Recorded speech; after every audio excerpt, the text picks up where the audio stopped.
বাংলাদেশের আপামর ছাত্র জনতা আমাদের শরীফ ওসমান হাদী ভাইয়ের রক্তের বিনিময়ে একটি নতুন বাংলাদেশ বিনির্মাণের শপথ নিয়েছে এবং আগামীকাল বেলা 2:30টায় তার জানাজা নামাজ সম্পন্ন করে বেলা 2:30টায় প্রধান উপদেষ্টা জি আগামীকালকে জানাজার নামাজের পরে তাকে আমাদের জাতীয় কবি নজরুল ইসলামের কবরের পাশে তাকে শায়িত করা হবে এবং তখন আবার তাকে সেন্ট্রাল মসজিদের সামনে হয়তোবা আরেকটা জানাজার নামাজের আয়োজন করা হতে পারে। আপনারা সবাই আমাদের যে সংসদ ভবনের পাশে মানিক মিয়া অ্যাভিনিউতে যে বিশেষ জানাজার ব্যবস্থা করা হয়েছে সেখানে সবাইকে উপস্থিত থাকার জন্য অনুরোধ করছি এবং সেই সাথে দেশবাসীর কাছে অত্যন্ত বিনীতভাবে অনুরোধ করছি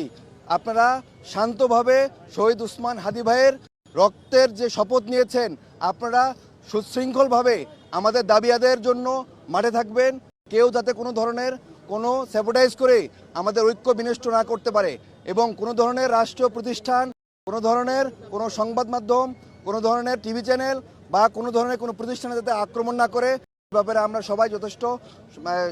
যথাসাধ্য চেষ্টা করব।